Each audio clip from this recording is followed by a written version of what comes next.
Psychologies magazine. Lovely to see you all this evening. It's 5 p.m., but not 5 p.m. in America, because I have the wonderful Harry Derbitsky and Greg Suchy joining us today from the States.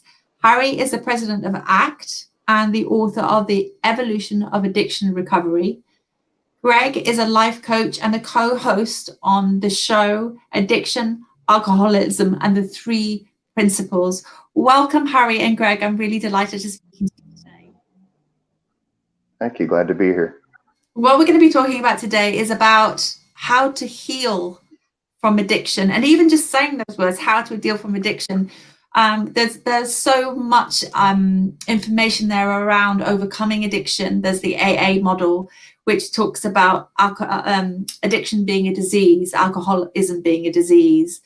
But you have a different view. Greg, can I come to you with that? What's your view? You believe that addiction is not a disease and that it can be completely 100% healed. Tell me more about that. Yeah, the addiction it's nothing more than a habitual thought pattern. It's something that we created, and our brains are really good at picking up on, patterns and making that a subconscious thing. Just like, when was the last time you had to think about how to tie your shoes? It's really efficient at making these things happen behind the scenes. So at some point we start reaching out for a chemical or something, gambling or whatever, and our brains pick up on that pattern. It says, when I feel anxious, when I feel out of place, I'm just going to go ahead and reach out for this substance and I'll feel better. Now, at first it's effective because we have a lower tolerance, so we don't have all the side effects with it. But as our tolerance increases, the side effects increase, and then we start having more of the issues that come along with it too. So that temporary relief is no longer really relief anymore. It just ends up adding more issues.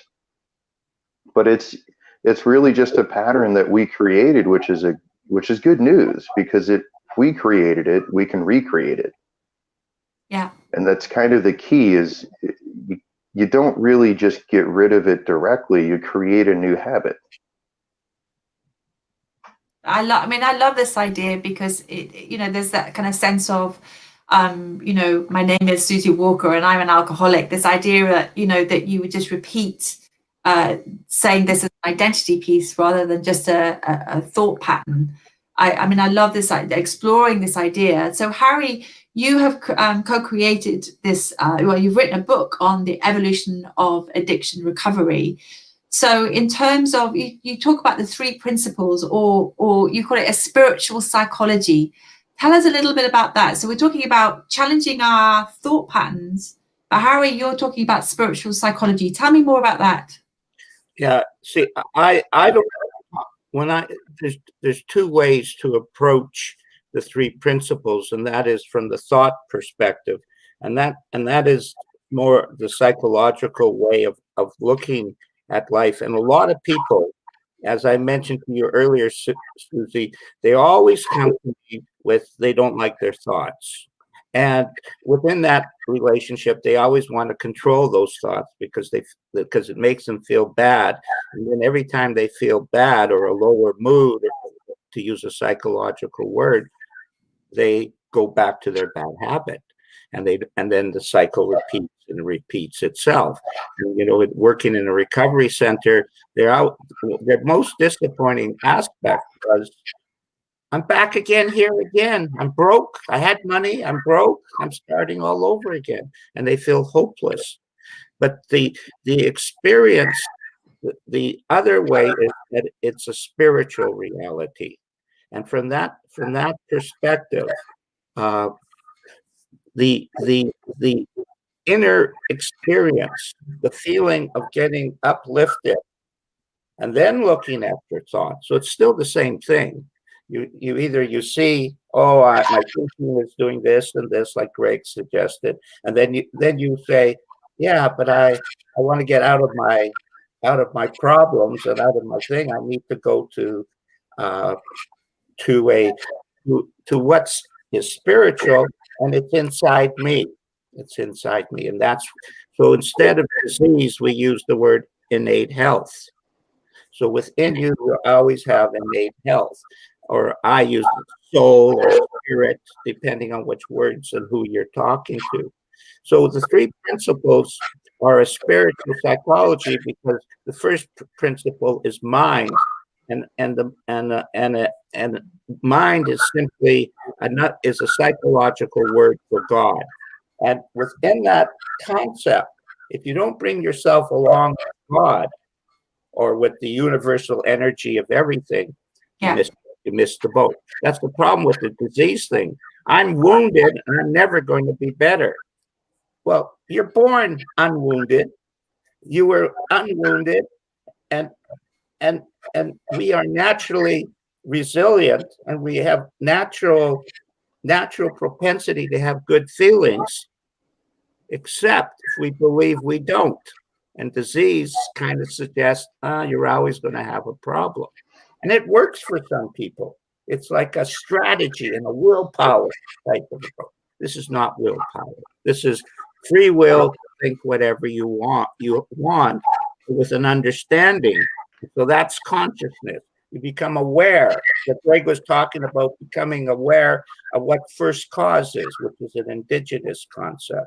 What's first cause? First cause is me and my thinking, and getting caught up in that stuff. And so thought is the bridge between spiritual and psychological. Together connects the two worlds to one. And within that one world, if you feel spiritual, just to use my word, there are cleaner words in the psychological community, but just when you feel that connection, that oneness, you feel more than hope. You have gratitude. Thank you for being addicted. Thank you for all the things that have happened to me. I wouldn't come to this point. And that's Greg's story. He was all messed up and he had all this stuff, and then he had his insight. Well, the moment he had an insight, he saw life with brand new eyes. And the two of us met from opposite ends of the world, and we didn't even want to spend any time talking to ourselves. And we laugh about this. We thought we were going to talk for about 2 minutes on Zoom, and we ended up doing a show for 3.5 years, 80 shows, and still doing podcast, lots of stuff, just because he left the disease world and went into the total healing world. And he didn't talk disease. He talked wisdom. Sure. Wisdom. Yes, sure. Guess how I felt when he talked wisdom. I liked it.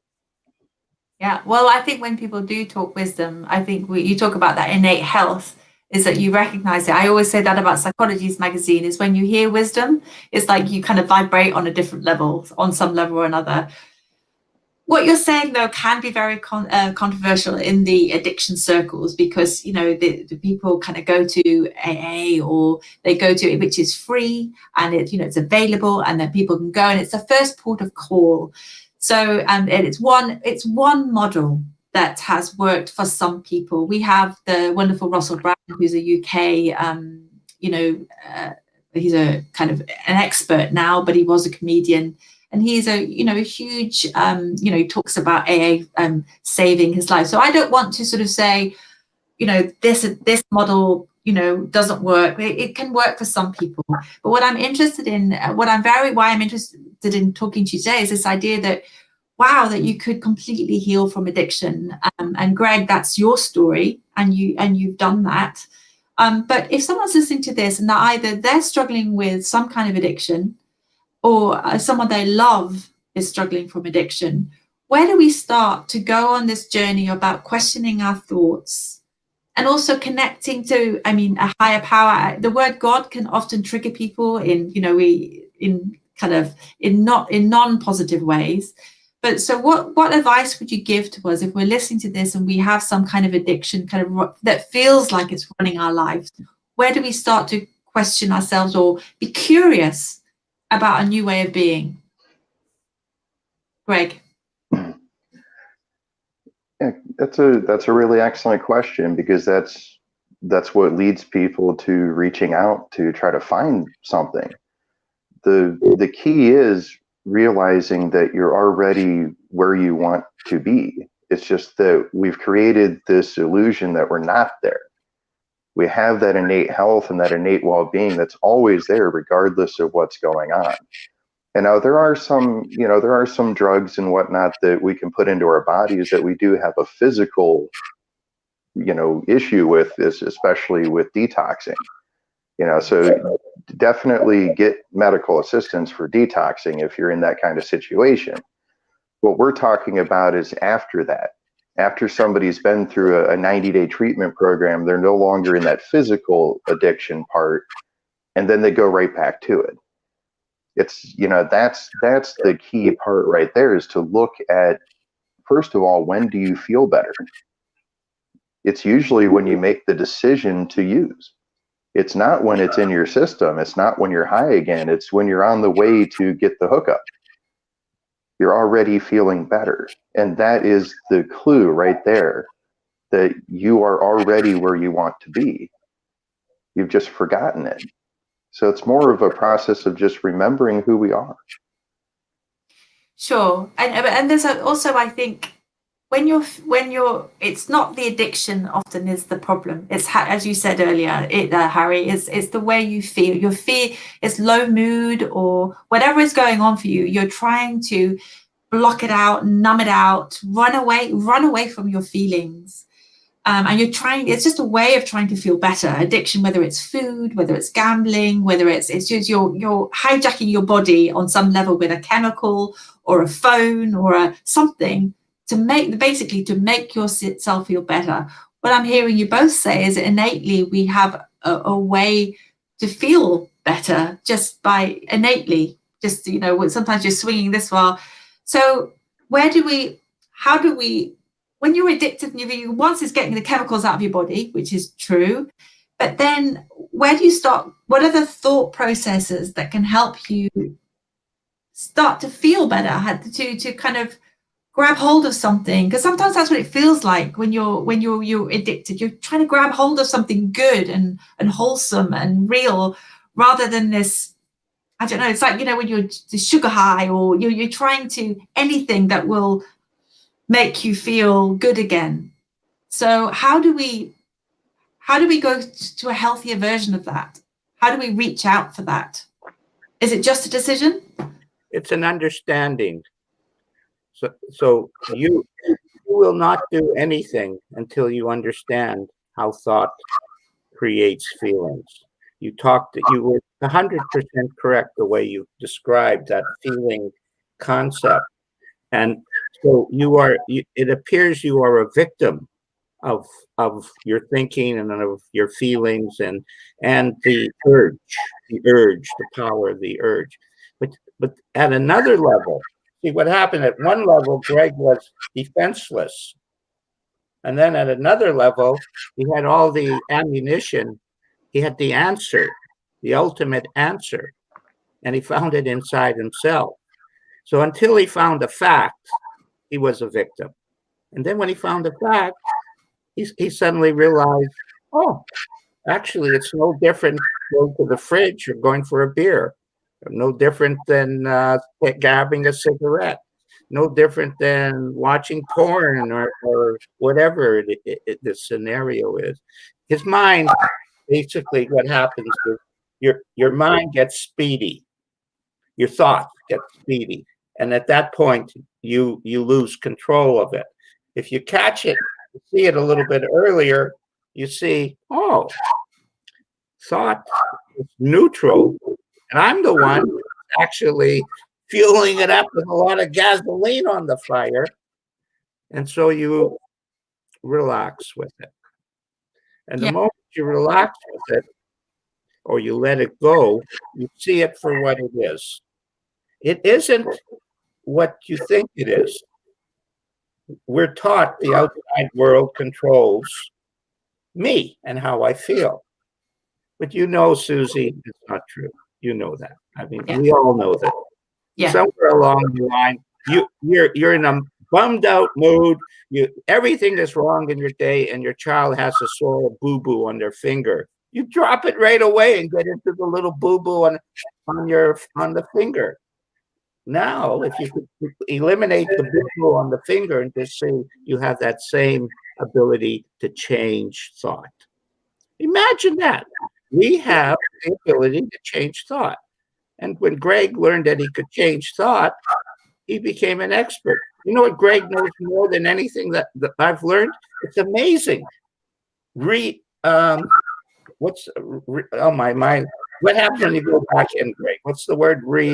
Relapse. Relapse. I'm sorry, I went brain dead. Greg knows relapse better than any human being on the earth. Any human being. But he didn't learn it from a book. I have learned so much about relapse because he basically says, I quote you, Greg, quote Greg Suchy, get off the floor and forget about it and go back and get into back into living. Don't think about it, just get off the floor. Sure. It works.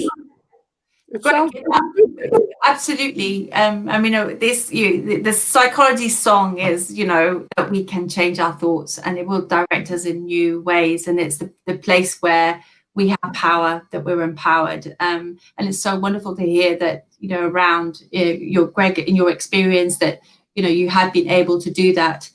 Have you got in that moment, as you say, is when you had been pulled by that thought or that it feels like a need, maybe that's just a thought, what would your advice be? So just again, for people listening to this, when they're just starting out, they're just maybe hearing this for the first time, they think they're broken, there's something wrong with them, what advice would you give them to sort of take them from that, I need this and this is going to make me feel better, to something else? What thought will help us shift our thinking to a new reality? And that's the point when we need to start making that new habit. And the best way to do that is, first of all, we have to catch that thought early. The earlier you catch it, the less momentum it has to overcome. So as soon as the thought pops up, do something that helps you to get into a better place, like go for a walk, go paint, go play music, whatever a healthy way to actually get yourself into a quieter state of mind. Because when we get quieter is when our own wisdom is easily heard, or more easily heard. So and it's different for each person. I love, music and woodworking and kayaking and hiking and, all kinds of stuff like that. But each person has something that they know they can do that will help kind of quiet that down. And the quicker we kind of nip that in the bud, the easier it is to build that new pattern. Yeah. So we're not giving the momentum to the old one. I call that self-soothing, that sense of being able to, and for me, that's been huge, to be able to self-soothe myself, to find ways to do that in healthy ways.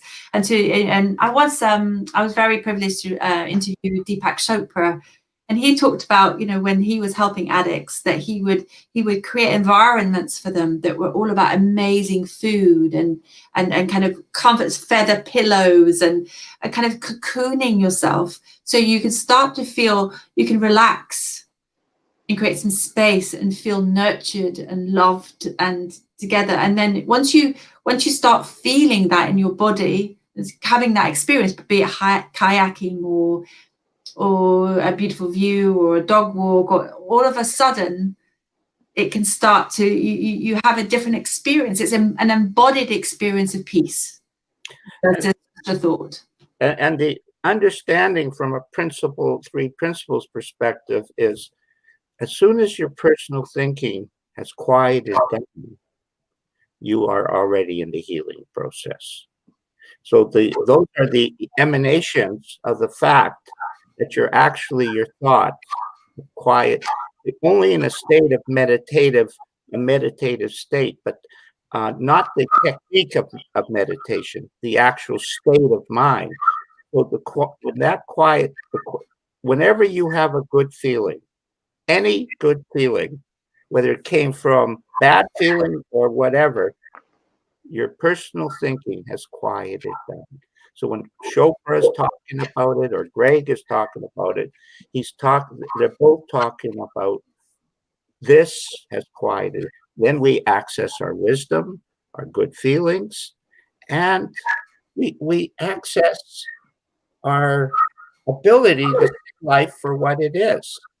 See, the joke is actually addiction is creating life what it isn't. There's nothing wrong with the addiction on one level. All there is you think it's bad. Well, anything I think is bad, where does my self-esteem go? Yeah, it's the judgment. Yeah. So what I teach people is how beautiful you are. And when I had a client, unbelievably high, wise person, but nobody had ever told him he was beautiful, and he had a lot of outside baggage. And I said to him, "You're so beautiful." Honestly, this was his face. And then a big smile. He had never realized that he was beautiful. That's a whole different feeling of peace and contentment versus I'm a loser. I'm diseased for the rest of my life. I don't like myself. And everybody is talking about it. That's the problem with addiction or mental health problem. Everybody wants to talk to you about your problem.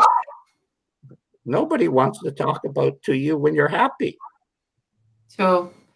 I think what you were saying is, well, I was interviewing someone earlier today about self-compassion, and how we get so used to that very critical voice, and it could be that we learned it from childhood, etc., etc.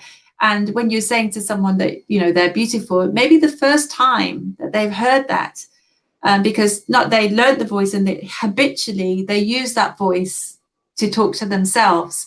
So it's a kind of, it's being able to, for me, I meditate. It's taken me a very, very, very long time. I couldn't almost bear to meditate. I couldn't bear to be with myself because my voice, my critical voice, was so strong, and so it beat me up so badly that I wouldn't even be able to hear you saying, "Oh, you're a beautiful soul," or whatever. I wouldn't hear it because my internal dialogue was so loud about how awful I was, or how blah, blah, blah. And what I found is when I started talking about it is that everyone else had one of those voices too.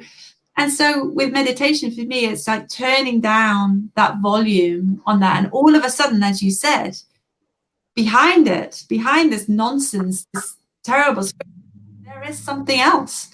And there's a calm, and there's a peace, and you just sit with it. And it's incredible. It's amazing. And to me, what you're talking about is very much that kind of turning down the volume on that hideousness. But I think for many of us, it's a very, very loud voice, and it's so abusive and it's so horrible. It can be very difficult to hear the peace, or to settle back in the peace. So how do we, because it's so, when you sort of quieten down, that voice can seem louder. So how do we believe, how do we have the courage to believe that there is another reality behind it? I mean, it feels like you have to be brave. You could say it like that, but the reality, somewhere there, there is another reality. You see, if it wasn't there, then everything we say is just a better mousetrap, that, the suggestion. But if it is there, then that's where we're telling you you access. And the answer is you never can stop your thinking, ever. It's going to continue. Don't ask me where they come from. That's incredible. So basically, you ignore them. It's like you become less and less attached to your personal thinking, and more conscious. Your consciousness becomes more aware that the bigger, like the supreme thought, or the real thought, the original thought. See, it's still just thought. It's just what you're doing with it.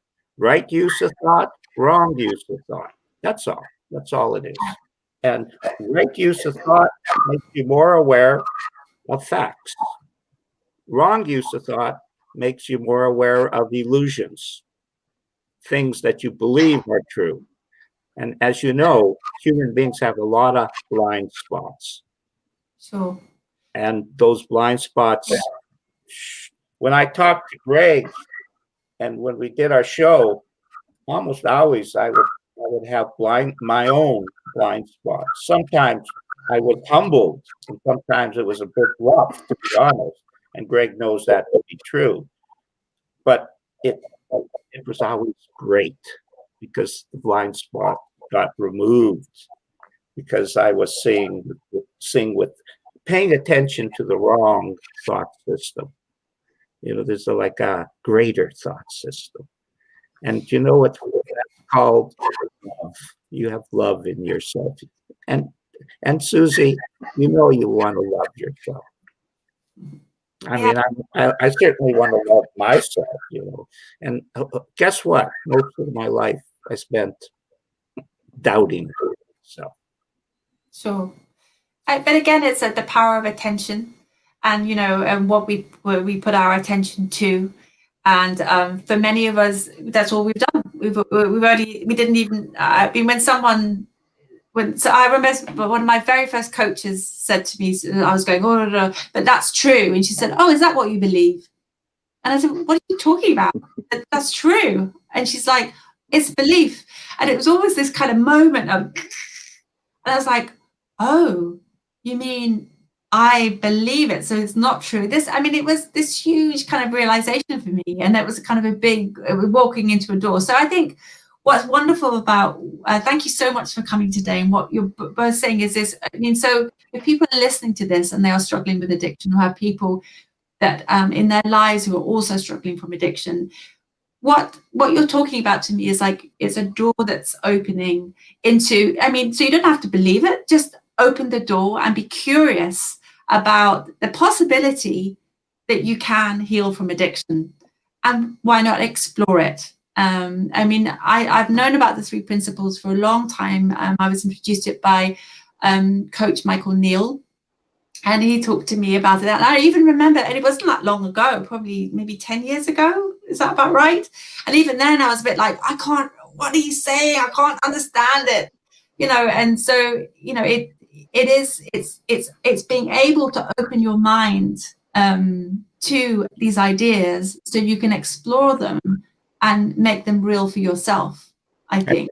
And then fall into the answer. You don't intellectually get this.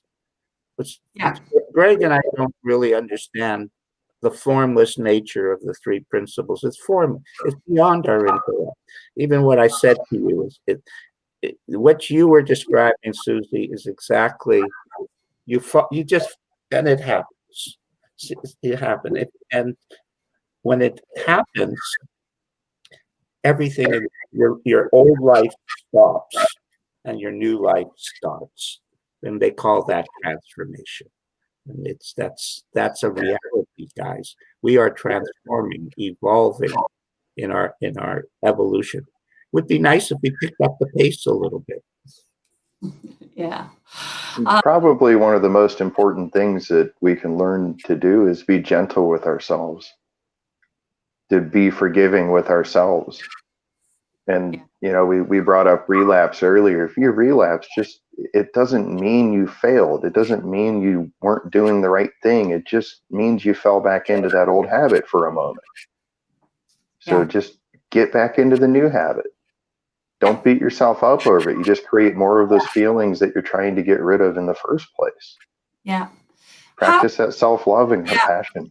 Yeah, I mean, absolutely. Self-compassion for me is life transforming, and that gentleness, I'm the editor-in-chief of Psychologies, and I know all this stuff, but it's about living it. It's about, and then because you know it, you think, oh, I should be doing this, and then you fail. And so it's the kindness to myself. I've learned that through the hard way. How important is it for us to have a community? I know that your show is absolutely massive in the States. I mean, for me, I'm a massive believer in community, and I think, you know, I know it's the disease model, but I think in a way that's AA can work, because you have, you know, people to talk to and connect with.